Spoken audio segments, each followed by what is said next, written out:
The U, Pre-College Development Academy.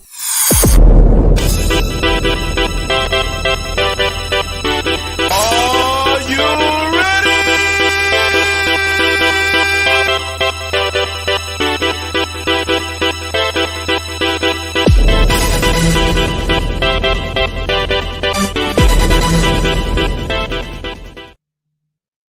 Welcome to PCDA TV.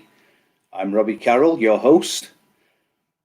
Remember, folks, coming up soon, we have the PCDA Pre-College Development Academy Combine on the 17th of April. Make sure you sign up. Spaces are filling fast. Also, the inaugural year 2021, #GenU, with locations in Arizona and in Georgia. Spaces there are filling fast too, so make sure you sign up and talk with a member of our coaching staff. This week's episode, I have a very special guest joining me. His son is playing in Portugal for Benfica. It's a very, very exciting show coming up, and we're going to cut to this to show you who we're going to be talking about.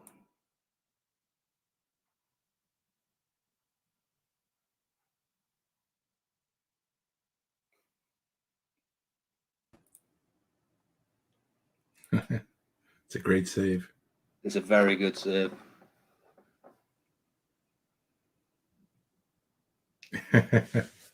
He must have known the cameras were there for that one. The cameras seem to be everywhere at this point. Can't escape anything. Good and bad. Right.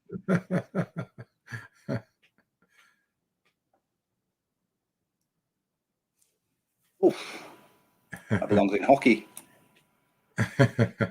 Calu Dos Santos, welcome to Pre-College Development Academy and PCDA TV. How are you, my friend? Good, good. How are you, Robbie? It's a pleasure. I'm living the dream. Living the dream. Looking like a chimney sweep from England, but I'm living the dream. No, you look like a real fan from like the 1950s at this point. You know, going to the ground. Right. Well, Calu, you are the father of CJ Dos Santos. He's a US U20s, US U17s player, and he's also a professional footballer or soccer player at Benfica. That's correct. So, Calu, it's more about you and your journey with your son. So tell us a little bit about yourself. Where are you originally from? I was born in Lisbon, Portugal. I came to the United States in 1981. My parents are from the Cape Verde Islands in West Africa, which was a Portuguese colony until 1975.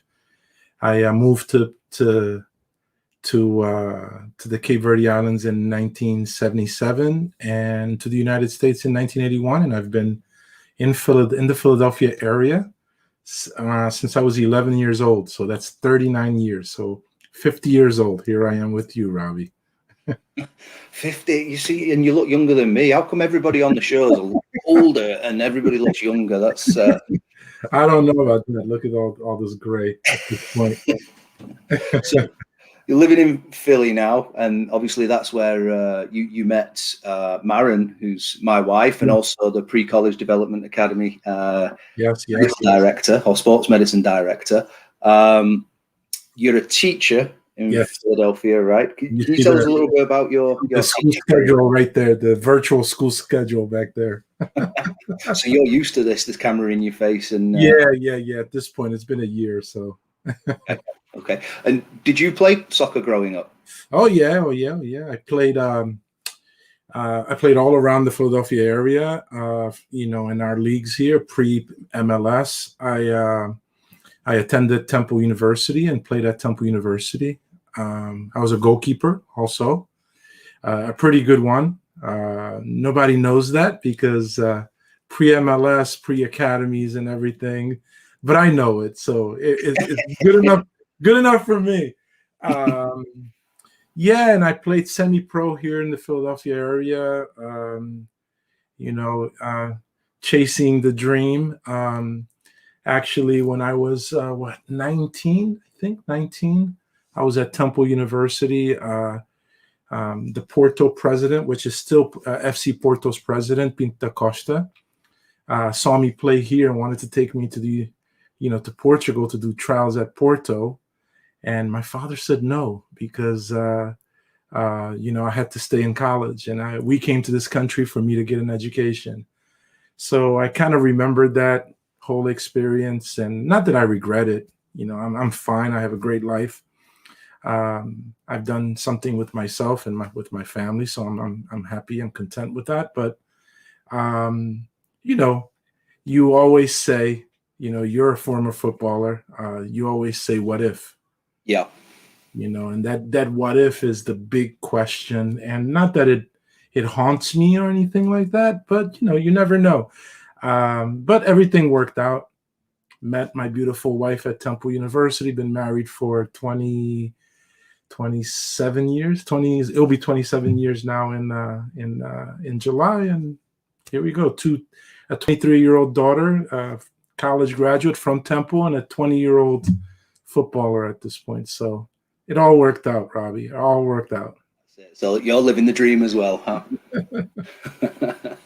So, growing up, obviously you were a goalkeeper. Can you tell me a little bit about your influences, the people who influenced you and you watched? Obviously, there wasn't too much soccer to watch when you were in the US. But no, there was. Okay. It's funny. I mean, you're from England, so you'll understand this a little bit better than the average American, because I'm assuming you were born in the 80s, and 86. 86. So 86 is a very, very important year in my development, and also 1982 and 1986. 82 and 86 here in the United States, 78 in the islands. I actually have my father was a merchant marine, worked on an English ship called Jocelyn from Liverpool. And in 1978, when he came back to the Cape Verde Islands on vacation to see his family, he brought his two sons, my brother Nate and I. Nate was 5 years older than me. But I was 7, 8 years old, and my brother was 12, 13 years old. Bought us a big Grunding shortwave radio. And that's the radio. And we didn't have a TV at the time.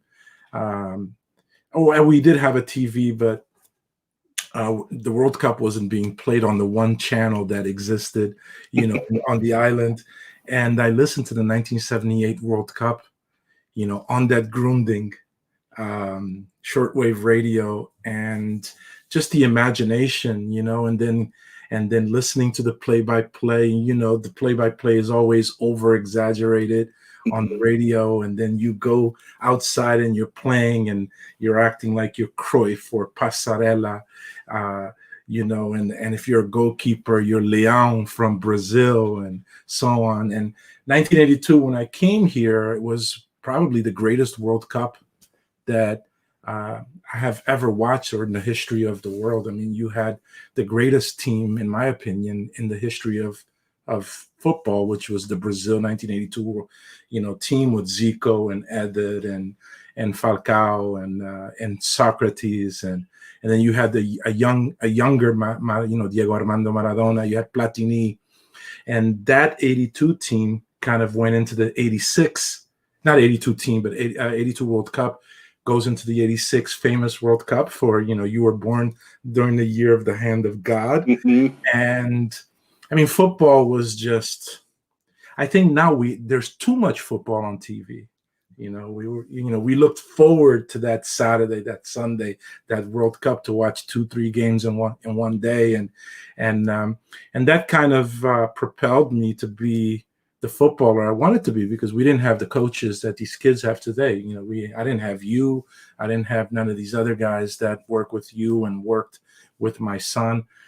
So I had to watch, probably my mentor and I've never met him in my life, even though I do communicate now with him through Instagram and Twitter, which is Jean-Marie Pfaff, the great goalie from Bayern Munich and the Belgium national team. Being a mama's boy and watching a crazy goalkeeper and then trying to emulate him when you go out to play in the Spanish league here in Philadelphia. And then you go from being a nice kid to transforming yourself to being this crazy goalkeeper off of his line. It was, those were my developing years. It was actually watching football and emulating, the guys that were playing and were the great players that they were. So some of these legends that you watched and you've mentioned, did you show CJ some of these guys and say, hey kid, listen, you've got to watch these guys? Yeah. The kid, he, even before going to Benfica and the Union, he has a PhD in football. He's gonna mark my word. We're gonna say it right here. He's gonna be a great coach because if you listen to him speak and if you listen to him analyze football, you will hear the Cruyffs, you will hear the Platinis, because we sat here on YouTube and watching DVDs and breaking down players and players' characteristics, not just goalkeepers, because he wasn't a goalkeeper until he was around 11 or 12, at least full time until he was around 11 or 12 years old. But yeah, definitely. I mean, that's what my father did with me. So I did that with him too. And I didn't allow him to figure things out himself. We actually, ever since he was around 5, 6 years old, we would have conversations about football and about players. And we would pause and analyze the next play and work on his vision on TV. It was fun having a son to play around with like that. And I didn't expect him to become what he's become and hopefully what he will become in the next 5, 10 years. But, it is the dream.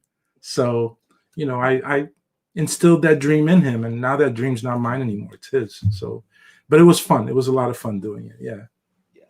I know my dad tried the same thing, pausing games and stuff like that. But obviously in the early 90s, it was VHS, and when you press pause, all the players were doing this. So it didn't really work too much. Was he offside? Was he not offside? We don't know because he was moving backwards and forwards. So yeah, but the fun part is arguing about it. Yeah.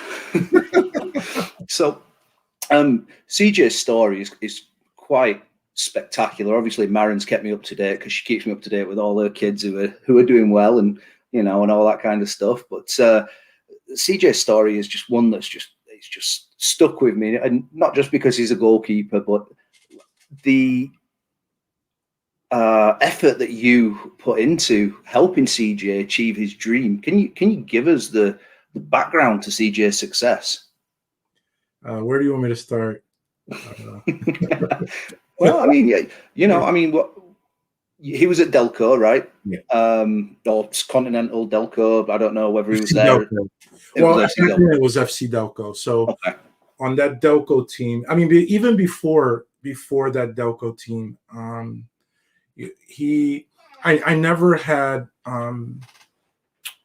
the effort into him becoming a player was not the typical American effort. And I thought that I was alone doing what I was doing. And then, we go to Delco a couple of years later, and we go to the Union in 2012 when the academy started officially for the first time.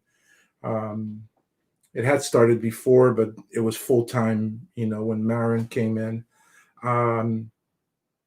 I thought I was doing it alone, the way I was doing it. Then I come to find out I wasn't. When I meet, Rusty Aronson, Brendan's father. When I meet John Sesak, Nick Sesak's father, that's at University of Indiana. When I meet Matt Real's father. When I meet, Anthony Fontana's dad. So I thought I was alone, and I wasn't. And all of these players have become, all of the ones that I mentioned have become professionals. And Nick Sesak is going to be the next one, right? Tomas Romero's father, that's at LAFC. So I wasn't doing it by myself. And I actually had met some of them before. And the philosophy was always, allowing him to have fun, learn from the best coaches that we could put him in front of, including, some of those coaches were other parents, but the proper parents. And it wasn't a social situation for us. It was always about football. It wasn't, we didn't play with our friends. We made friends, but then we moved on from those friends. And if those people are real friends, they're always going to be friends. So we didn't need football in order to do that. And along the way, we've, I pushed, like I told you, it was my dream. But at one point, the kid has to love it. If the kid doesn't love it, then there's no use. But we started at Philadelphia, actually Fox Chase Soccer Club, which is right down the street from my house. Because what's the point of traveling miles and miles away to go play football when you have it right there and you're 6 years old? All these travel teams, just play in your neighborhood. And then as he got older, we moved a little further away to Philadelphia Soccer, which is around a half hour away from here. Never, yes, he was the best goalkeeper, but I wanted my kid to be Platini, a number 10 in the middle. I wanted him to be a 6'5", a 6'5" Diego Armando Maradona. Because I felt that those skills were very important. Because I don't know about you, Robbie, but back in my time when Portugal beat England in the 1986 World Cup, we beat you guys. I believe it was 1-0, and the whole time it was back to the goalkeeper. The goalkeeper picked up the ball, play. The goalkeeper got it again. Well, later on, it doesn't become that anymore. The keeper has to, know how to handle the ball. And I wanted to make sure my kid, knew how to handle the ball. So after that, we found FC Delco. That's where I met players like Matt Real. Or in between, we played futsal. We came around, all around the Pennsylvania, New Jersey, Maryland, and Washington areas playing futsal. That's where we met Tomas Romero and Brendan Aronson for the first time. They were playing for a select team. I believe it was out of Virginia or something like that. So we tried to put him in those areas for him to have fun with the game, to play at the highest level. And it just happened. We weren't necessarily looking. I didn't know that the union were going to create anything special.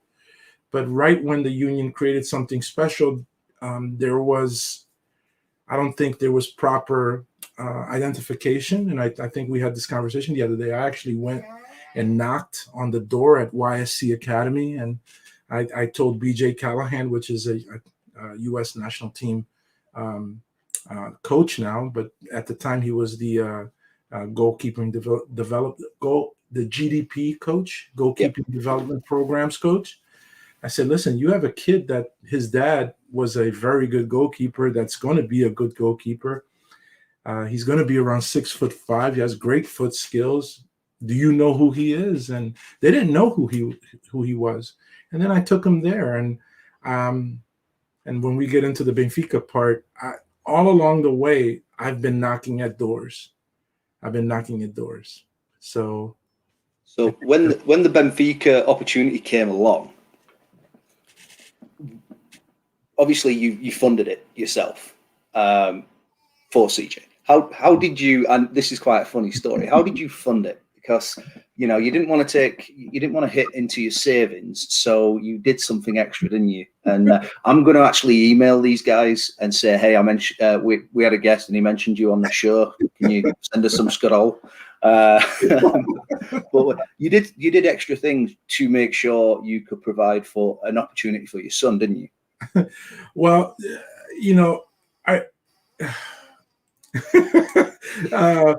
all right, so we're at the union. He's doing very well. At the beginning, it was a little bumpy road at the beginning, but once he got used to the level, and you could see him not just grow in stature, but also grow in confidence and gaining that rhythm.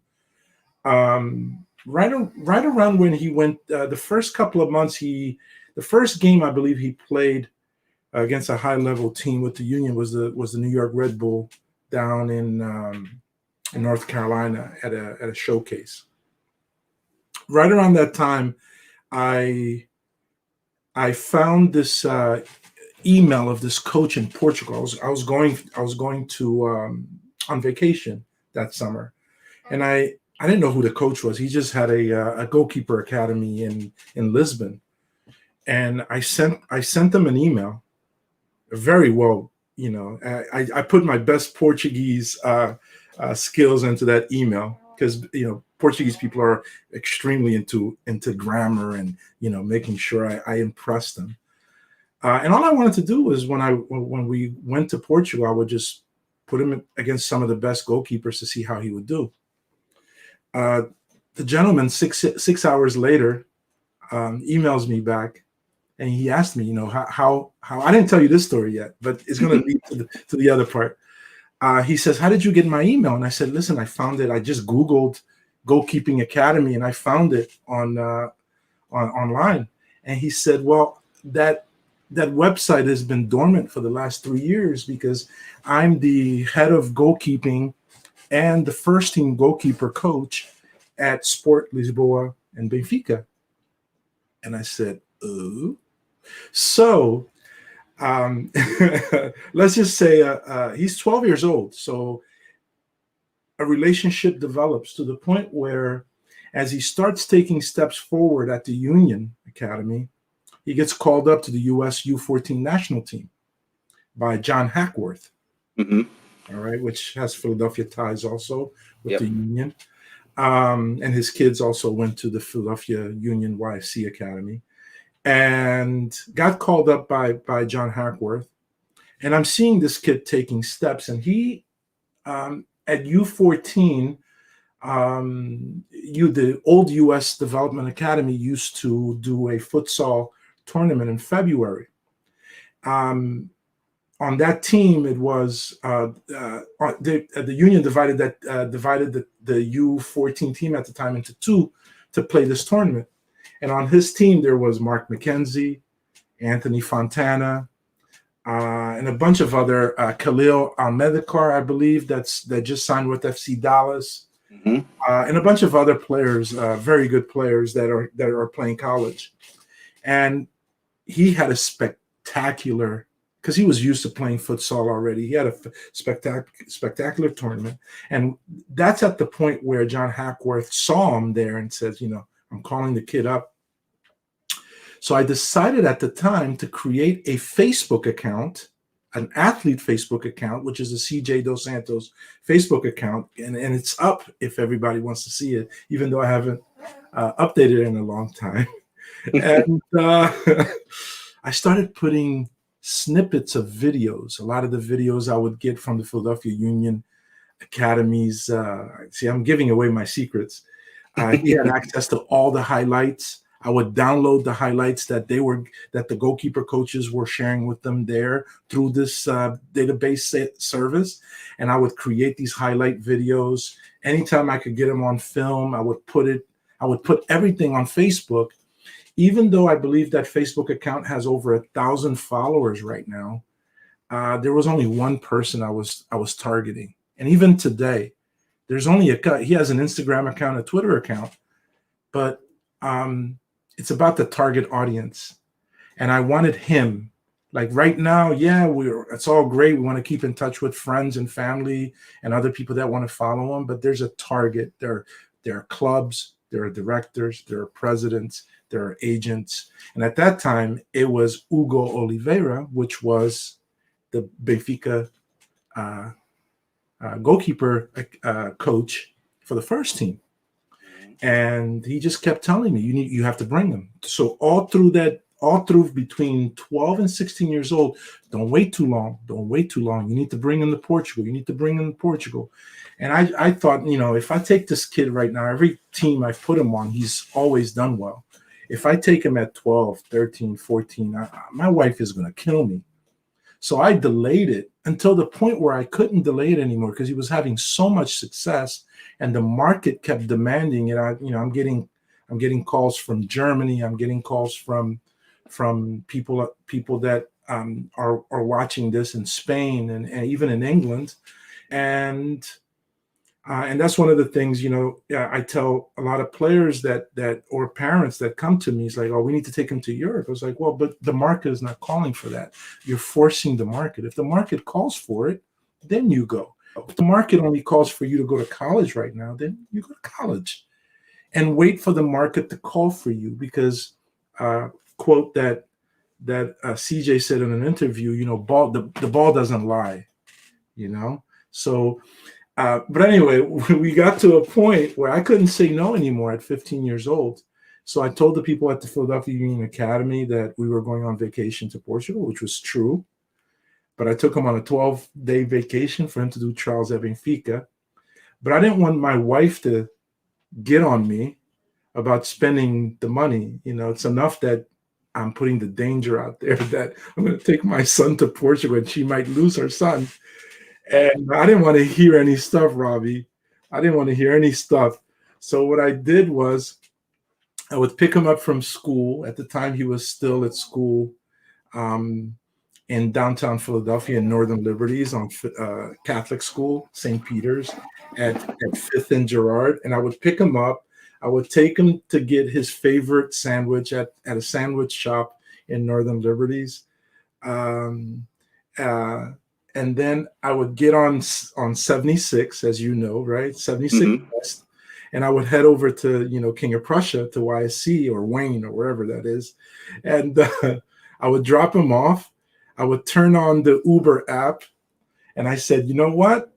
My wife is not going to say anything to me. I'm going to do this. And I'm going to spend my own money that she can't say anything. So from August of 2015 until December of 2015, I Ubered around, or I picked up people on Uber, and I made around $4,000 right around the training facility. That's right next to the King of Prussia Mall, right? You're in the mall. Real estate there. There's all of these companies that exist around there. So, and the train stations to get back into the city or to go to the different suburbs. So literally I was picking up people from the mall, from the businesses, taking them to the train station, taking them home. There was one lady I actually was getting some, I think she got like a facial. She got some type of surgery on her face. I picked her up and took her an hour away to her house from her plastic surgeon. And I met these great people and talked to them and drove them around. And that's the way I made the money to take my son to Portugal. And to make a long story short, he did really well. It's the first time I saw João Felix, for example. João Felix was his teammate for 2 years. I saw him playing on the U17 team against a Division II team that they played a game with to do the trials. He did really well in that game.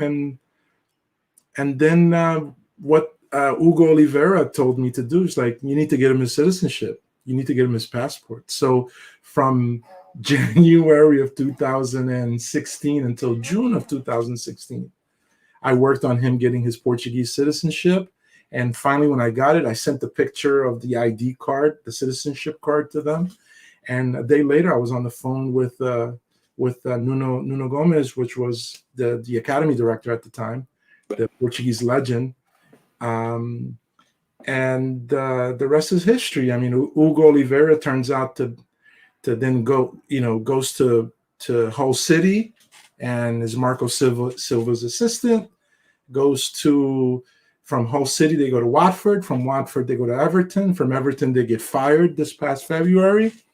And now he's not employed. And those are the type of people that we have around us. And that give me advice and so on. And these are real people. These are real humble people in the football world that we even if it's just something like, have a happy Christmas, Right. we've maintained a relationship, and they're proud of what we've accomplished so far, or what CJ has accomplished so far. But he's only 20, so it's only the beginning. Oh yeah, he's got at least 20, 22 years of his You like career the left. Uber story. You like the Uber. You like the Uber. Yeah, I love the Uber story. That just cracks me up. And I think the reason why I like it so much is my travel with my old man. He did the same. My parents sacrificed a lot so I could, have a successful career in the game that I loved. And it's something that I have a passion about. And when I see another parent or a set of parents doing that for their child, it just I don't know. It's something I want to grow up to do for my boy Ollie Gunner. So it's what's your boy's name? Ollie Gunner. Ollie Gunner. Oh my God, great football name.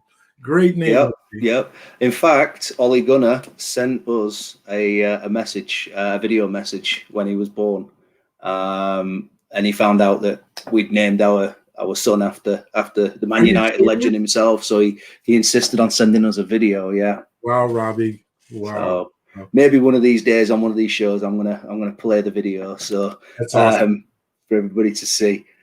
All right. So back to you and CJ.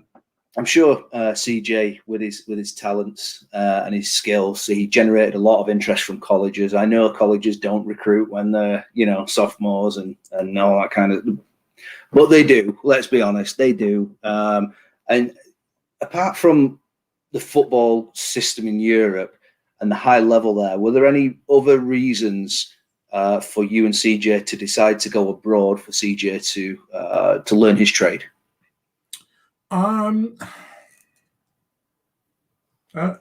Again, like I told you earlier, we let the college was definitely a goal, and it still is. Not necessarily playing, because you can't play, after you sign a bunch of contracts, you can't play anymore. But you can, but not at division, not NCAA, right? Yeah, you can play NAIA. It can be 35 and played in 5 World Cups and still play NAIA. So, no, I'm just kidding. But yeah. It wasn't that college was not a goal, because it was. And one of the things that I tell people, parents, because after this whole experience, I've become sort of a resource for a lot of parents, right? But everyone's story is different, I allowed, and it was just an instinct at the time, but now I look back, and many other parents have done it and continue to do it, with either if their footballers go to college, or if their footballers go to Europe, or if they sign an MLS homegrown deal, or if they take a 5th year at a YSC academy or something like that to play USL. Everyone has a different path, and everyone has a different sense of where they should go. When I give people advice, the advice is always, be honest with yourself as far as where you are as a player. Take stock in, yes, what other people say, but the correct people like yourself, right? People like me at this point, because I've become an expert, I guess.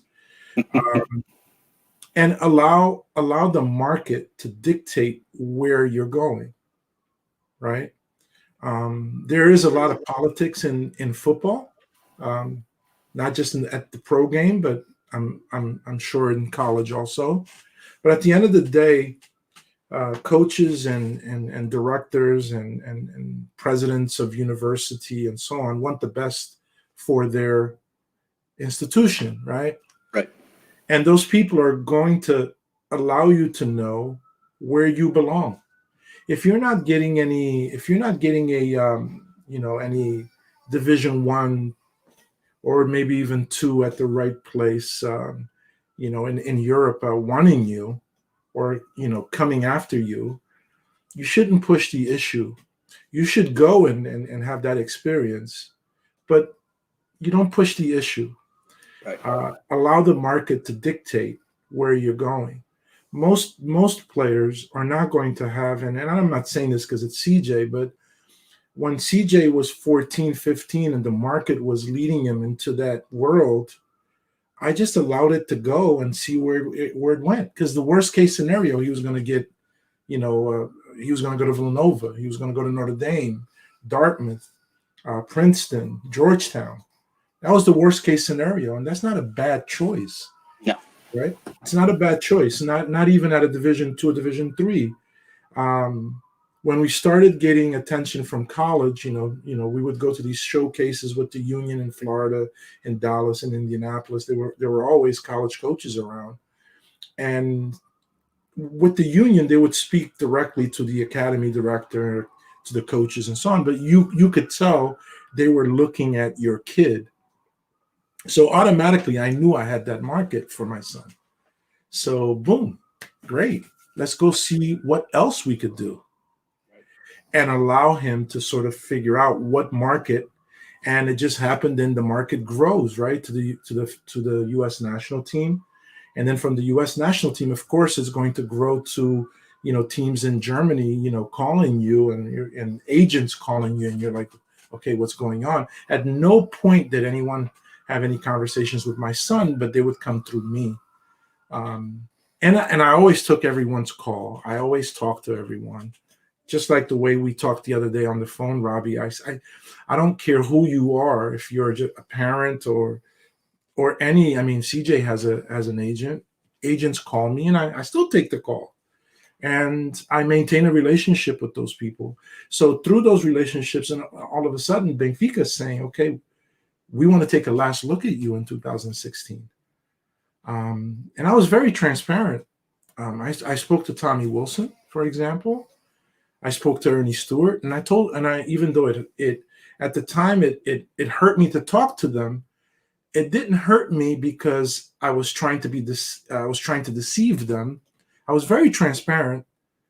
It hurt me because I'm saying to myself, I'm going to lose my son. If I do this, that was the hard part. It's like, yes, I want to give him this opportunity, but my God, if he goes over at 16 years old, I'm going to lose my son. He's not going to be. So the father thing kind of gets in the way there. But I was very transparent with them. I told them exactly what was going on. I was transparent with people in Portugal. I told them what was going on back home. And at the end of the day, they offered CJ a contract. If the Union had offered him a contract, I probably might have kept him here. Yeah. And I think that just leads into my next question, to be fair. And it's basically, I'm sure the Union are just kicking themselves for letting such a talent go so easily. I don't think they were ready at the time. I don't think they were ready for a lot of reasons.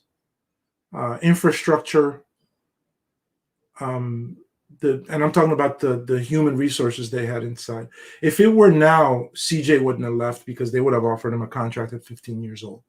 Right. Back then, they hadn't offered. I forget the name of the kid that they signed that from the previous academy that was not necessarily an academy. I forget his name. He's one of the best players in Philadelphia, the Philadelphia area for a long time, and the kid ended up not making it.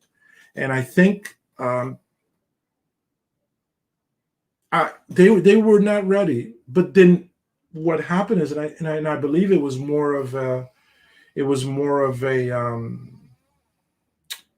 I think we pushed them into something. This is the first time I'm saying this type of stuff, by the way. Okay, I'm giving it to you. I think I've given it to Marin, but I've never given it to you, and I'm giving it to everyone. I think we pushed them into a position that maybe financially they weren't ready to be, but it was good that they went there. Right. Because when they lost him, I think there was an embarrassment, and I know there was an embarrassment because I had private conversations with Ernie Stewart and Tommy Wilson after that, and I know they felt bad about the whole thing. I think the football people did not want to lose that, a prospect, because that's all he was at the time. He was a prospect, And right after CJ signed, and it blew up in this area with all these articles and Twitter and all of this stuff. And right after that, they signed Trusty. Mm-hmm. They signed Mark McKenzie. Mm-hmm. They signed Anthony Fontana. And eventually they signed Brendan Aronson. So I think they learned a lesson with that one. You know, when you're 15, you can recognize who has the potential. And the difference between American soccer at that time and world football is that 14 and 15-year-olds in England and Portugal and all over Europe are being signed. I mean, it's an investment into human resources, right? Here, they were trying to hold the players back by kind of showing the college thing in their face. Well, you can't be a professional organization and want to push your kids to college. You got to push them to the pro game. Right. That's first. And then college would be second, which is the total reverse of how we think of it as an American sport, right? So if they would have offered us a contract, we probably would have taken them. I wouldn't be able to convince my wife at the time, you know, because the mom wanted stay home, be a pro, or go to Portugal and be a pro. Mom's always going to win that fight, and it's stay home, isn't it? Yeah. And in retrospect, it would have been okay. It would have been okay to keep him here, even though I'm very, very happy with his development. I mean, the kid is just that good right now, being in that system. Right now, the only thing that's missing in his game is getting regular games to get that rhythm, which, you know, as a goalkeeper is very important. So right now, that's the goal, to find him either at Benfica or maybe to go on loan and find that rhythm. But I think he would have done well here, because you see, you know, Matt Freese and Tomas Romero, Brandon Harrison as a player. I mean, they've done a phenomenal job over there. So I don't know if they're kicking themselves. The truth is, Robbie, if one day the Cards bring us back to Philadelphia, we would do it with no hesitation. Right. Because at the end of the day, it's a business, and it's our local business. So it would be amazing to just drive right down to Chester and watch my son play. So that'd be nice, rather than a 10-hour flight or an 8-hour flight to see your son play. But I don't know if they're kicking themselves. I don't know. I mean, I'm sure they regretted it at the time. I don't know if they're regretting it now, but you never know. One day we can come back. Why not? I like it. So we talked about pre-college development academy briefly in our phone conversation the other day, and I just wanted to ask you, what value do you see in our program at PCDA for kids that haven't had much exposure to the pro level, and especially in this weird recruitment year because of COVID, you know, and the extra year of eligibility that seniors are getting, or what the business is now calling the super seniors. You know, it's leaving a lot of 2021s without a home. Would you, let's say CJ's back in the US, he's not gone to Portugal. He didn't get much exposure to colleges. Would you see CJ benefiting from a program like PCDA, training and playing 10 months of the year, full-time coaches, wearable tech, you know, all that kind of stuff? Of course. I think you guys are, and I've done a little bit more research on what you guys are doing. I think you guys are doing a phenomenal job. One of the biggest things that I wanted for my own kids, for my daughter was a basketball player until she got to college, and she wasn't a Division I college player, but she was a Division II or Division III college player. She just decided to go to a Division I school for academics, but the goal has always been to expose my children to the sporting environment in order for them to grow as people and to meet people, to learn from others, and to have adults like you that know what it is to be a professional player, to be a footballer, to be a goalkeeper at the highest level, and to expose them to more people that can open up networks for them. I think that's the key.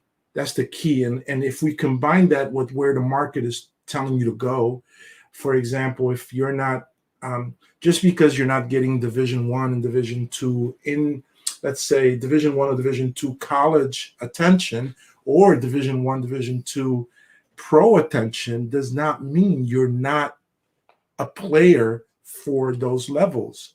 Right. I think sometimes, so many players, especially in America, go unnoticed, that whoever it takes, whatever it takes to continue the development, to continue the dream, to continue to open doors, to continue to grow your network, right, as a player, I think the better. And I think you guys serve an amazing purpose, especially in the American game.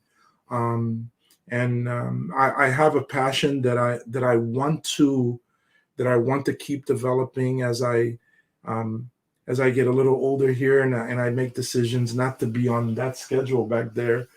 And I think you guys, the pre-college DA, you guys are some of the people that I've actually been looking for in this market here in the United States, because just in my network, I have hundreds of players that are looking for open doors, that are looking for, and we're talking about players that could play D1 college, but they went to a local school in Philadelphia, for example, that is not a big college. I have one student, a kid from Honduras, that's my student, and this is his dream. And he's playing up the street in a club with a bunch of men. No one is going to see him there. No. So for you guys to be putting these kids in front of people to see them, that's the goal right there. It's you got to pick the correct network, and I think you guys have it. So yeah, and one of the things that we are priding ourselves on is the exposure we are giving to our players, and it's not just professionally, it's what is your next level. Each player that comes to PCDA will have an individual meeting with either his coach or the director of soccer ops for the location, myself, the CEO, Ryan. He likes to get involved as well. And we sit down and figure out what their next level is. If they're with the academy for 1 year, we make the decision, right, well, this is what we've got to do in that 1 year. This is how we're going to do it, and let's get after it, and it's not, each athlete that comes to PCDA we tailor the program to them, so they can get to their next level. Mm-hmm. And it's just, I think that message is just something that's so important. I mean, heck, it pulled me out of retirement from soccer. So, I'm just super excited about it. And I think, CJ, if let's say he did stay in the US, especially for a goalkeeper as well, rather than having the 4 months, if you're lucky, season of training and playing, and then all of a sudden you're in the weight room, not touch a ball for 6 months, and then you're back out. I think, for a goalkeeper especially, but all players, the training and playing at a high level for the 10-month season is just huge. And, we're not burning these kids' eligibility by coming to the pre-college DA. They're getting college credits. Mm-hmm. They're still going to school, but they're training and playing in a professional environment. I think you used the word that is very important, and it's not just American parents, but just footballing parents. Most of them, we think with our hearts, right? And it's the heart. And when I approached, I was telling you, I approached the Philadelphia Union to let them know what we were doing. We were going to go to Benfica to do the final trial.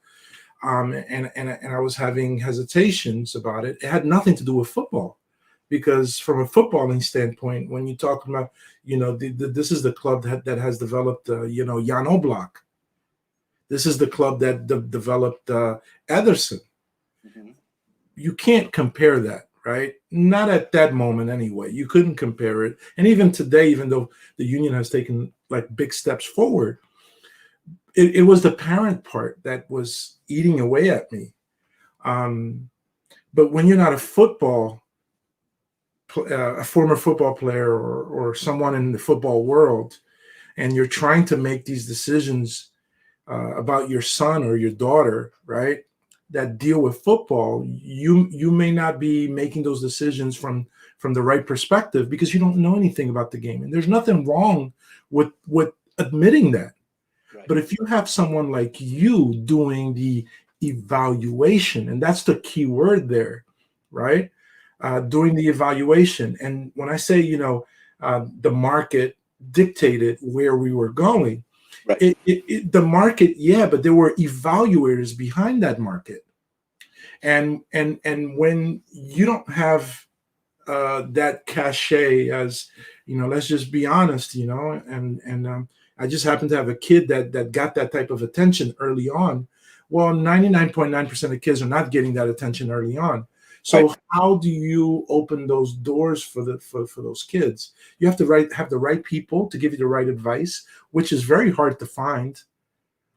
But when you have the right people behind you that are giving you footballing evaluation, I mean, if you've played Football Manager, you know what football evaluation is, right? You got the mental part, you got the physical part, you got the tactical part, you got the technical part.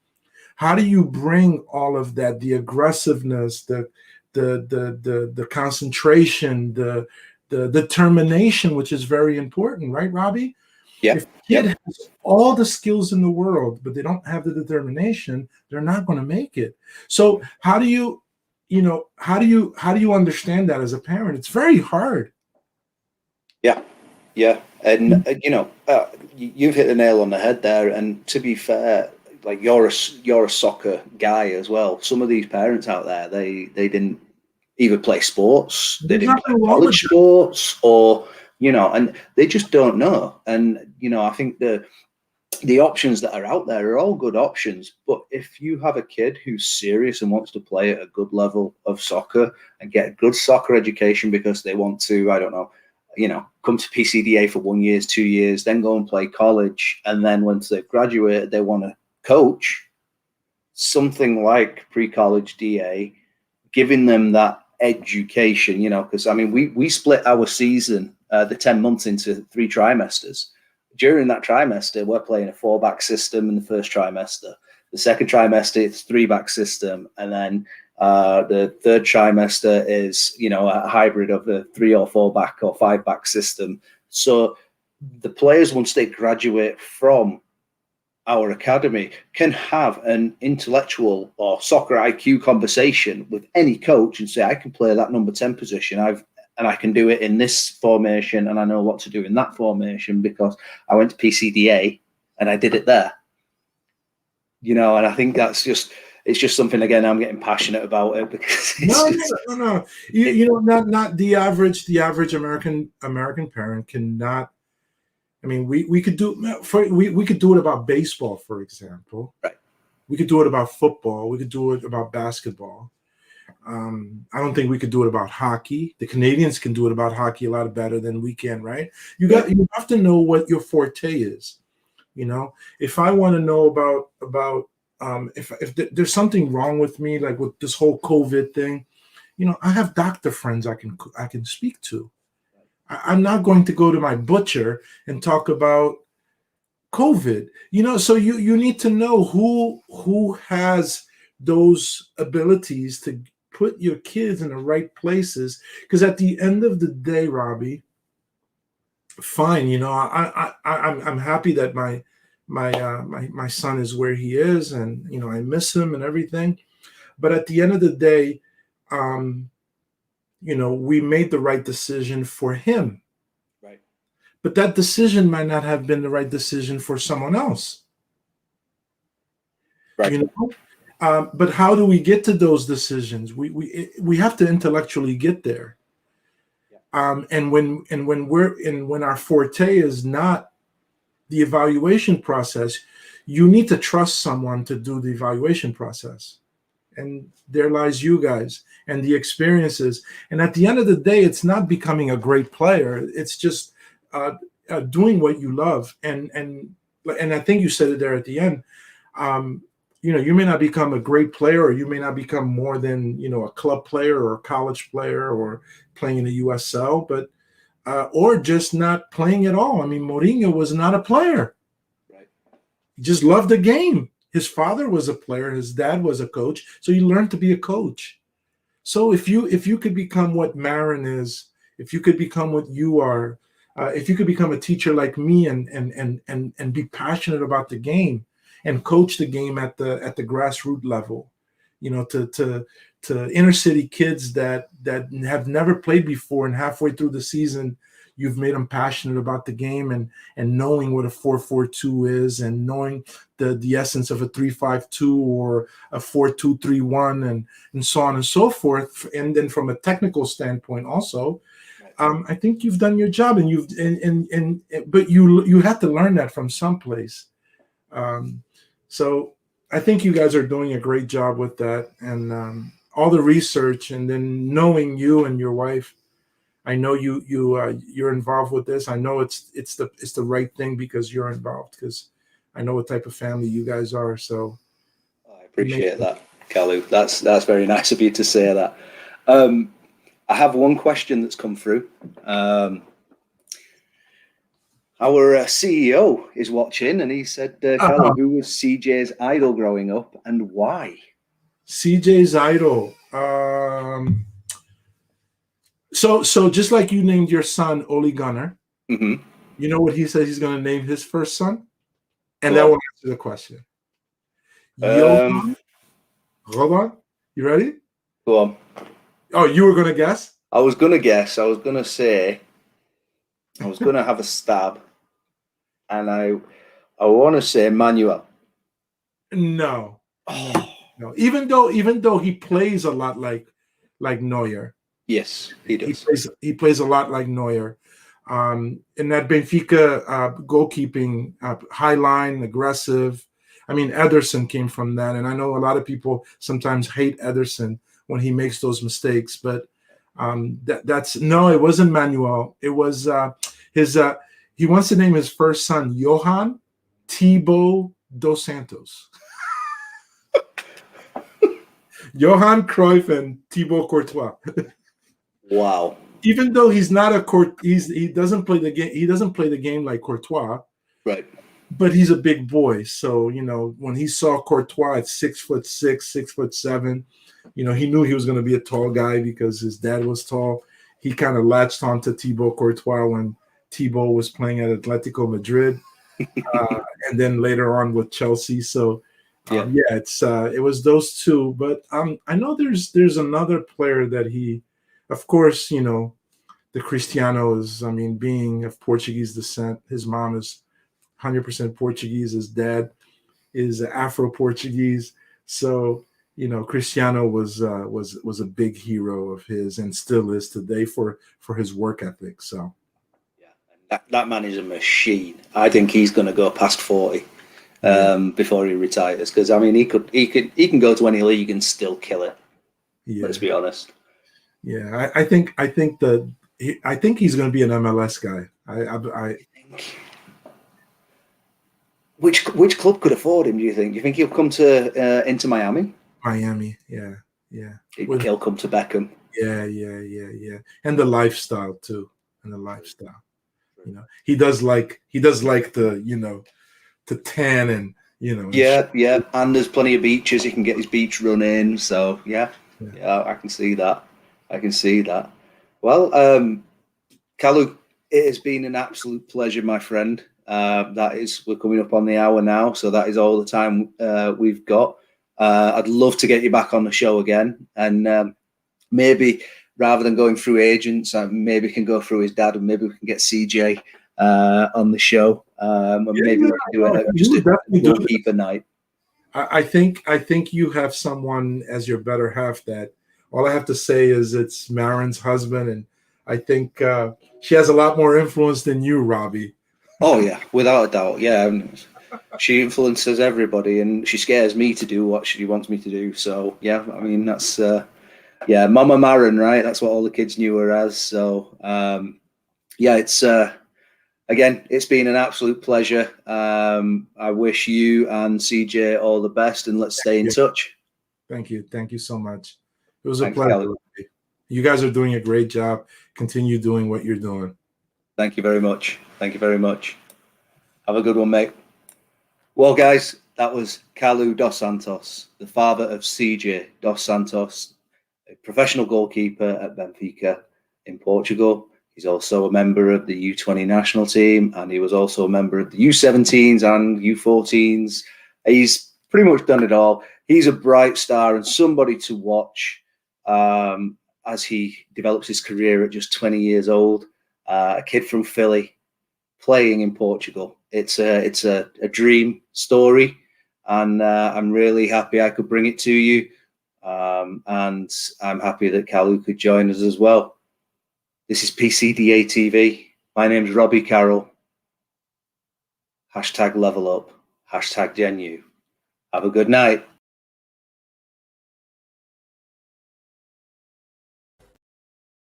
The U, Pre-College Development Academy.